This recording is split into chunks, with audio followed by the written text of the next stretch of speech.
Hey everybody, Mike, Mountain Weekly News, another day in the life. Got good feedback on the last video, so figure I'll make another one. Today I am testing out the Karua Transition Finder Splitboard in a size 157. One of the things I really like about this board is it's already built for the skins to hook into the notch there, as well as here in the tail. Karua is using Union hardware for the clips as well as the tip and tail. And then today, binding wise, I've got the Charger Pros out again. Now, this is kind of a stiff Splitboard, I'm not gonna lie. So, you know, if you're wanting to do really quick, nimble turns, this isn't it. But if you're wanting to go big and fast and huge arcing type style turns, the Karua Transition Finder is definitely gonna be that board. The board's definitely a little bit heavier, so that's one thing to keep in mind. I mean, you know, yeah, definitely a heavier board. So otherwise, just a overall really good setup. Yeah, Union Charger Pro, Karua, Transition Finder. I'm actually testing out some Sitka gear today. I've used Sitka gear all the time while I'm hunting, and honestly, their stuff is top of the notch. If it works for hunting, it definitely is going to work for skiing and snowboarding. I think you're going to see a lot more of the Sitka stuff starting to come into the winter sports world. And if it's just hunters that are doing it, sure. But anyway, this is really nice, kind of a lightweight mid layer. And then I've got this ThermoWave base layer insulation that I'm using today. Let's see if I can kind of pull a little bit of it out so you can see. That's that merino insulated base layer. What I really like about the merino wool is I tend to run wet. I mean, I'm already starting to sweat. So if I was wearing synthetic right now and I started to sweat, I would get cold really quickly. So hopefully with the merino layer, I'll get wet. It's going to kind of wick into this next mid layer, kind of get it away from my skin a little bit, and then I have a shell on top. So anyway, let's get out there and do some touring. All right, one more thing that I really enjoy using when before I go touring, and even out when I am touring, is some sort of electric, you know, electrolyte mix hydration powders. This is Body Armor, kind of a generic, zero sugar, loaded with electrolytes, potassium, sodium, chloride, calcium, magnesium. Total blend 220 milligrams. I mean, that's insane. So you will cramp up there. You know, splitboarding, it takes a lot out of your body. I'm spending a lot more time in the office these days than I actually am in the field. So when I go out there, it's kind of zero to hero. So it's really important that I use this stuff. Otherwise, I definitely know I'm gonna cramp up. So definitely consider some of the other brands I like LMNT. They make some really good stuff. There's quite a few out there, and I think that salts for people that are splitboarding and doing really hard activities, there's nothing wrong with salt.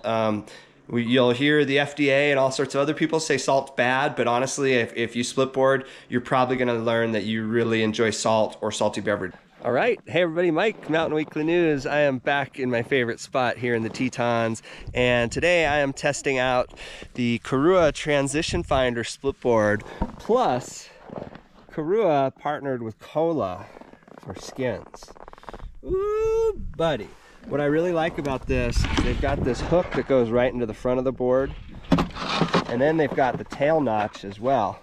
It's cut into the tail that the back of the skin hooks into. They're very efficient. Paired up with the Union's Charger Pros. And then today I brought out some different poles. These are the Union Expedition Splitboard poles. Seem to work pretty well. Nice comfortable grip. Longer rubber handle here, rubber to grip onto. And then like I said in the other video, typically I like to just kind of grip right there on the top. Let's see. Otherwise, gear wise, I've got this Melon hat. Melon's pretty damn awesome. If you haven't seen these guys before, definitely check them out. They make thermal hats. They make hats that are ready for the water, all sorts of fun stuff. And the old trusty snowmobile brought me out here. Over 30-year-old snowmobile. It is a 1994 RMK. Wow, Polaris, good job. So anyway, looking forward to going back here. It has snowed a couple inches overnight, and it should just be a really good day. I don't think many people have probably gone back since I put that last skin track in. Hopefully nobody. All right, I got one more new thing that I am testing today, and those are snowboard boots from Hardaker. This is the Hardaker Index touring boot. Probably the first time I've ever used a double BOA boot for touring. it's putting a lot of trust in the BOA system. You know, if something goes wrong out there with the BOA, you're pretty fucked. But how often does stuff go wrong with your boots? Probably not as much. So anyway, very, very, very, very stiff boot. On the way in, I had the BOAs fully cranked on the snowmobile ride in, and I had to stop. My feet were screaming at me, so I had to undo them. So I have a feeling I'm gonna have them pretty tight on the way up, and then when I get to the top and I want to snowboard, I'm gonna probably loosen this BOA a little bit, maybe just one side of it, or just see how that works. But anyway, I'm gonna be testing out these boots today. Hardaker Index, very, very stiff, double BOA Splitboard boot. Okay, well, what you don't want to do is throw your ski pole down into the water like I just did. What the fuck? I gotta get out of my board, hike down there. Let's see what I'm gonna do this. Oh, goodness gracious.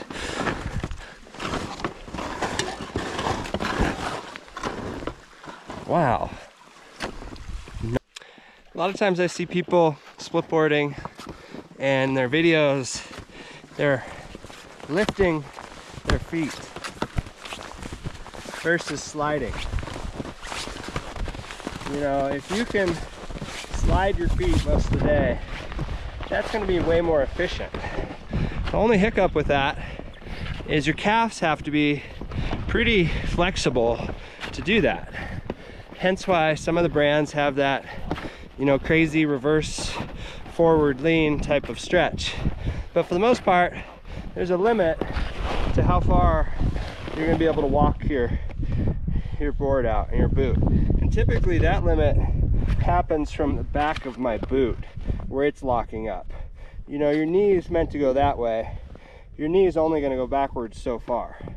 You know, we're not moose. We're not double jointed in our knees. So when you're touring, try as best as possible to just keep your feet on the ground. And it looks like nobody has been back here. I think I found my old skin track and it's got a couple inches of fresh. If that's the case, it's gonna be another epic day back here. Okay, I found my old skin track. It looks like a few people came up here and skied, but somehow they're not on my skin track, so I don't know what their approach was, but there's kind of my old skin track. What I'm going to do today is, if you can kind of see in the video, this is the part I did not step on last time.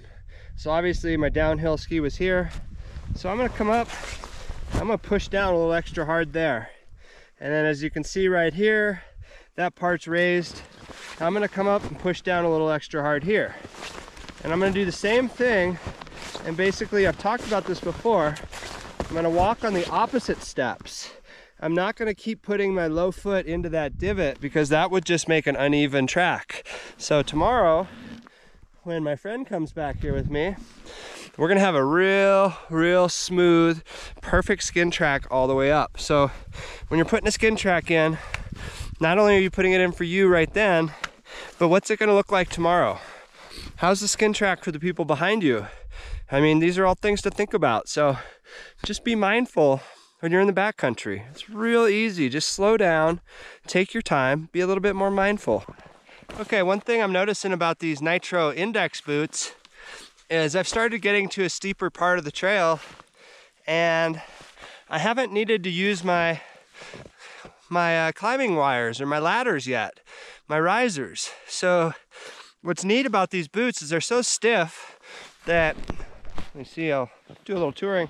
They're so stiff that you can just step on the toe and you can just sit there on the toe as you're going uphill with full support. I mean, I really like that. That is amazing. That's the sign of a really good splitboard boot. I mean, this boot is performing like a ski boot so far going uphill.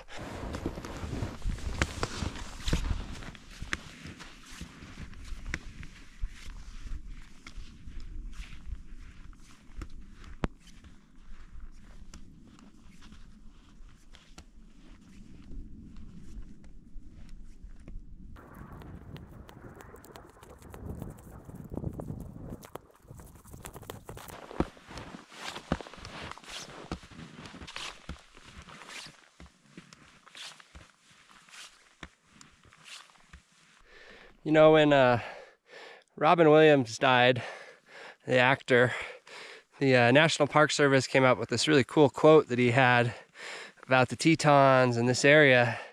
And he said, you know, if this isn't heaven, it must be close.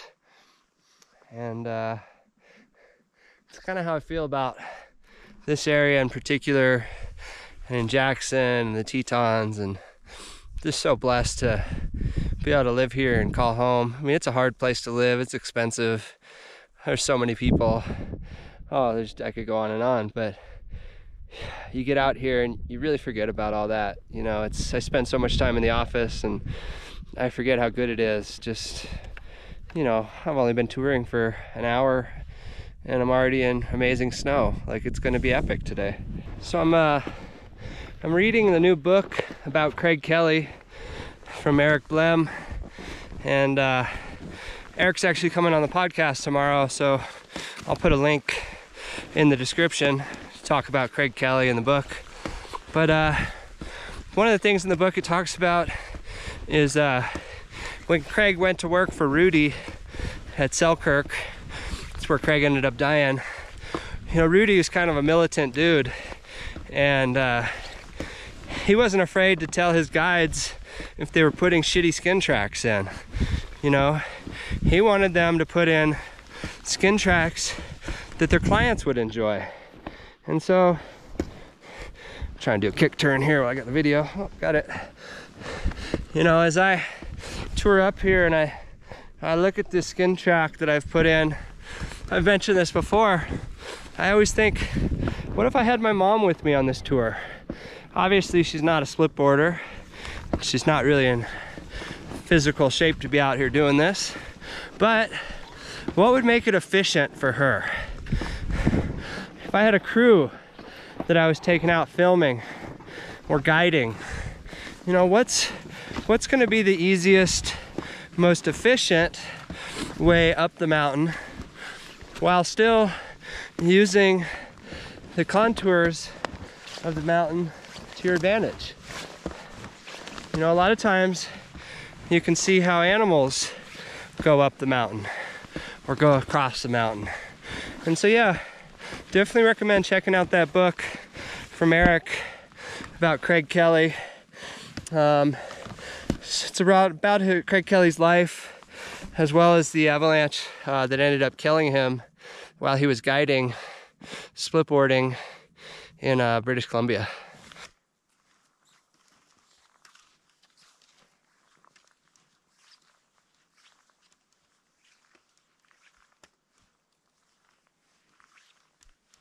All right, well, I figured I would come to this little zone and take a little break. Not a bad view, not a bad place to chill out. Yeah, just really nice, really peaceful. Board's touring great, skins are doing well, and yeah, I'm gonna get a sip of water. Just taking my time. Probably need to put some sunscreen on. I get sunburned pretty easily. Again, I've got the buff on, but I don't put it up over my nose. Maybe somebody can make like a cool nose buff or something. Yeah, people with big noses like me. Well, I'm just to the bottom of the main gut of the run, and no one skied it since I've last been up. You can kind of see my old skin track. Snow is gonna be great. Hero snow. A little warm down here in the sun area, but should be good once I get up top. Staying cold. Some of the trees are shedding right now, so that's definitely something I'm paying attention to. See some old roller balls. You know, it was cold last night, probably down to like single digits, so things are kind of locked up pretty nice. You know, if we have a bunch of nights above freezing, that's when I start kind of worrying about the snowpack, but still nice and cold, wintry back here. It's gonna be good.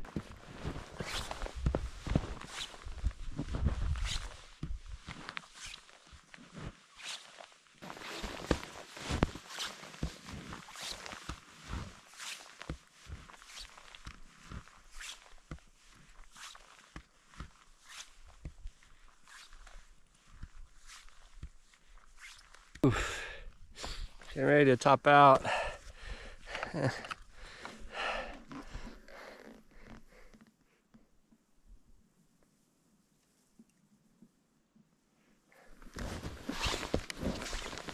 Snow's definitely heating up a little bit.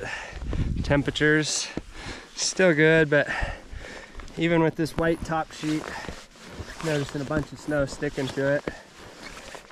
Just as I was getting tired, just put a bunch of weight on top of my Splitboard.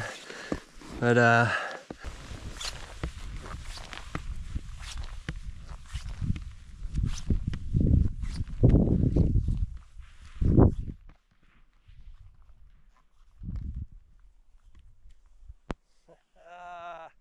woo!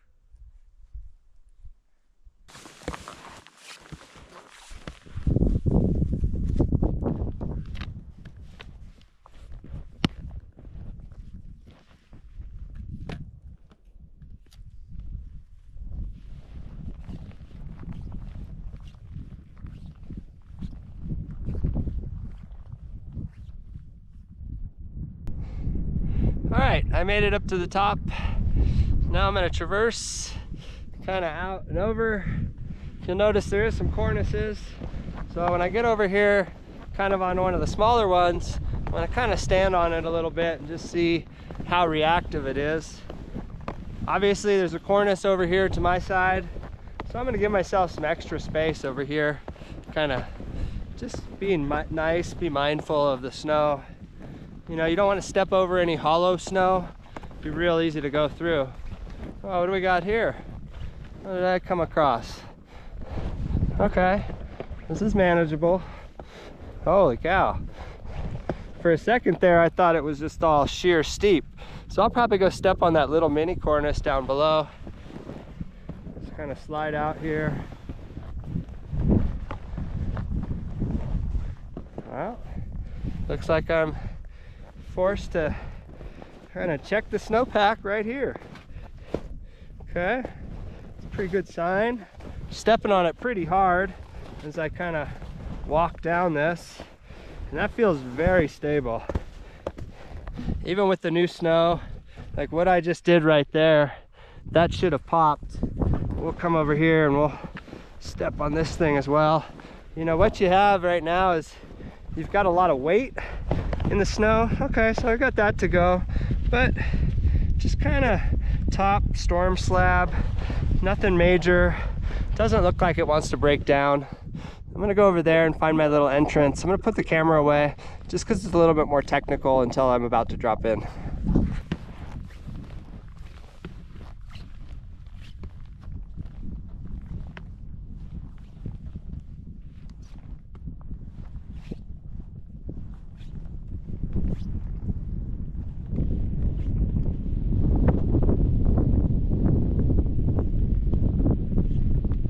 Okay, I am to the top, to the spot I'm going to drop in from. One thing I like to do, the snow is deep, so as soon as you get out of your skis, you're really going to sink through. So I kind of like to just step out a little bit, just an area to kind of, you know, work through. I found that if you drop something as you're transitioning right now, it's going to be a lot easier to see it right on this like hard packed snow versus on if it falls into the fresh powder. So this is my little zone at the top. Gonna kind of cut in, ski cut that, and then get this straight shot. My plan is to do 2 runs, but I think, you know, this run, if I hit it all the way, I can ride all the way to the valley floor, and it's like 2,000 vertical feet, and man, it's gonna be hard to stop. So I might stop and jump back on the skin track and come back up. That's where I came from. But I don't know, to be determined. We'll see. Woo, but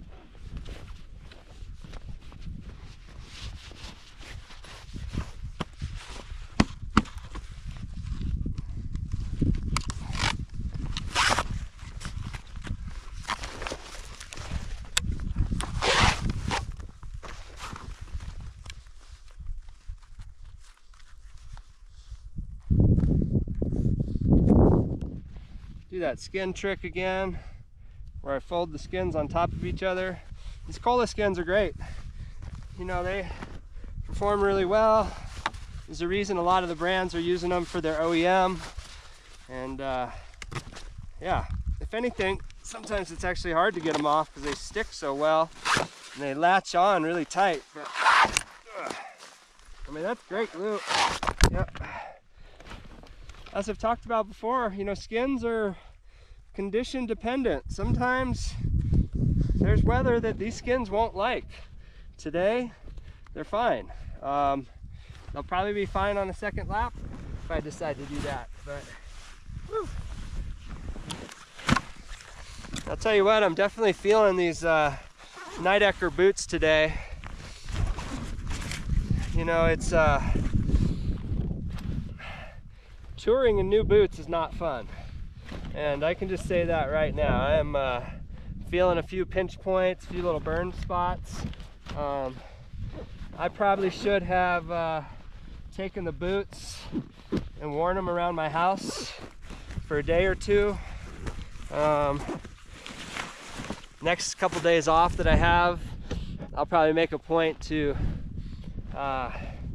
go and just wear them, you know, wear them around the house, just kind of get comfortable having those boots. So, but yeah, I mean, they were great on the way up, just very, very stiff. I'm actually gonna rock some mittens on the way down. Showed these before. These are from Based. It's from my friend Ace of Based.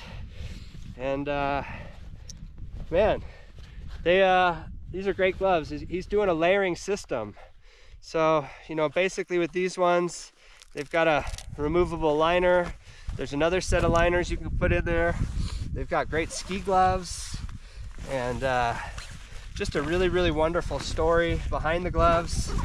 He's got a hand disease. I'm forgetting the name right now. It starts with an R. Something about circulation. So he doesn't have good circulation in his hands, and he loves to ski.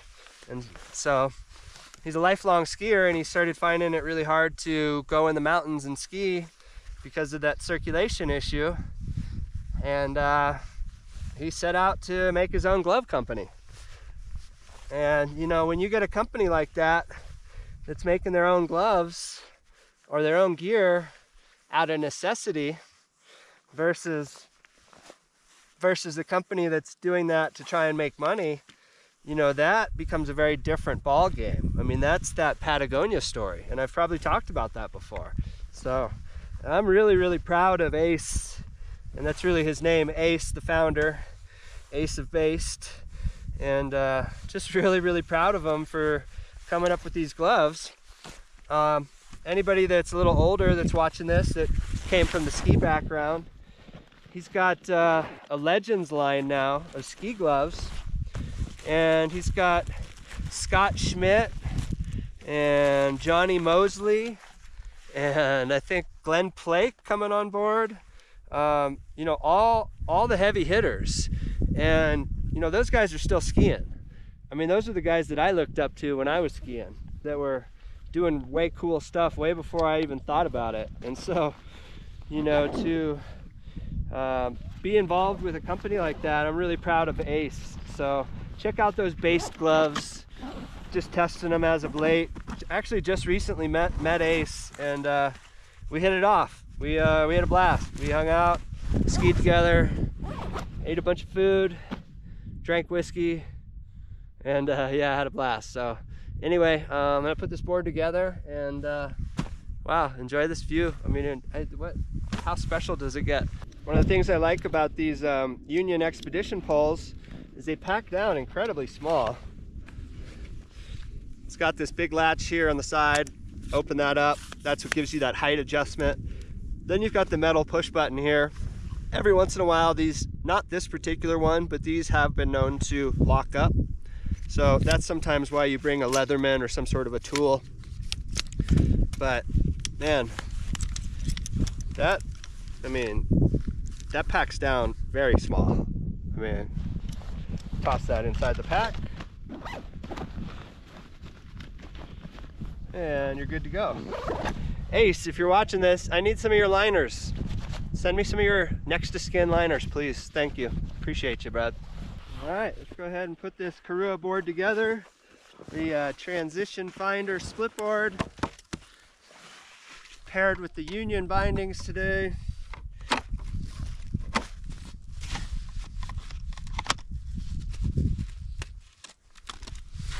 And with the union bindings, and even the sparks too, you know, every once in a while, if you're out splitboarding and your board doesn't line up perfectly, and it did back when you set the pucks up, it's not going to set up, it's not going to go on right. So instead of having, you know, a nightmare of trouble,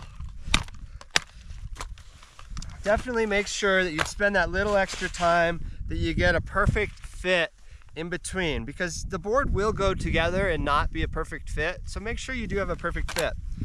Again, once with the unions, they spin to the left. So we've got buckles are always going to be on the outside. This one sits down like so. You open up this back part.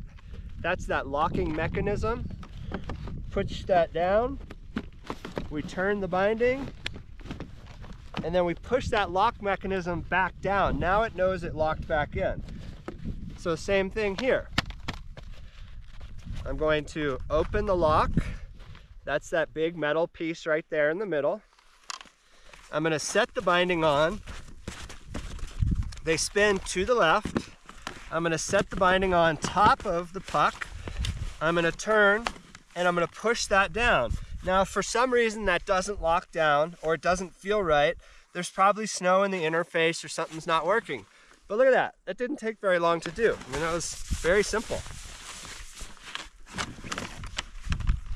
So we're almost ready to rip.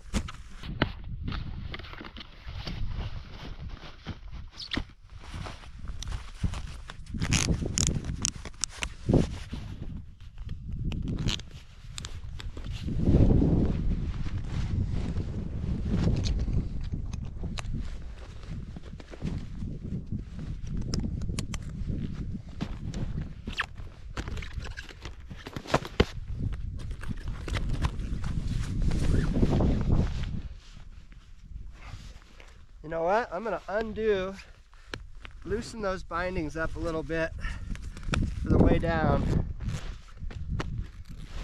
and then spin them tight again. And I had those way too tight for my downhill needs. I'll do the same with this one. Open these back up for a sec. Okay, close them. You know, and that is kind of one of the features of BOA, is being able to adjust your stuff on the fly, depending on what you want for the up or the down, just like skiers do. I think skiers do it opposite. They have it loose on the way up, or open, and then tight on the way down. So, yeah, this is gonna be fucking sick.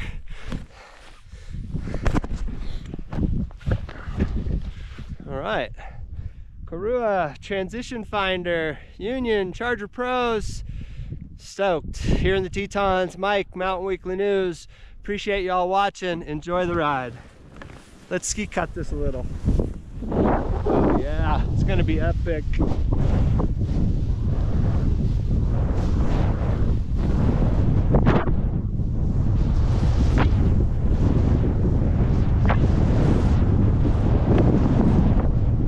Oh, so good.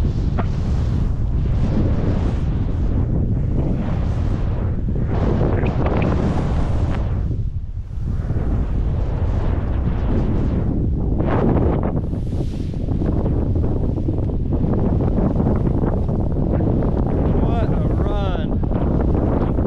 Board's ripping. I'm psyched.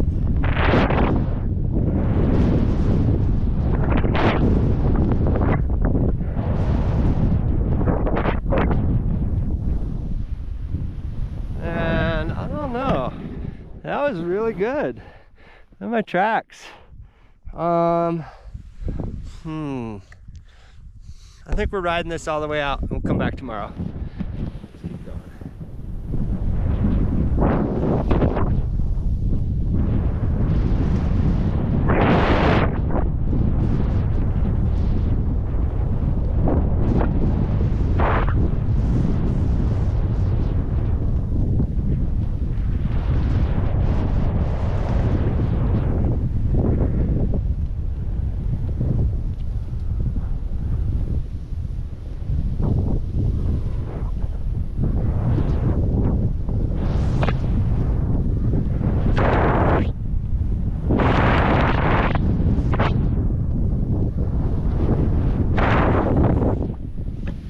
Look at that, all the way down that. What a beauty, what a beauty. All right, well, I just got to the bottom of this run and I'm trying to put these unions on. And if you notice, there's a lot of snow. There was a sick POW run, so a lot of snow got kind of locked into this touring bracket. Since I have gloves, it's kind of hard to get it out. So what I did is I grabbed my pole and just kind of scraped some of that snow out of there. And you know, this is going to happen with a lot of the bindings. You know, if you're out ripping around in powder, powder's gonna get stuck.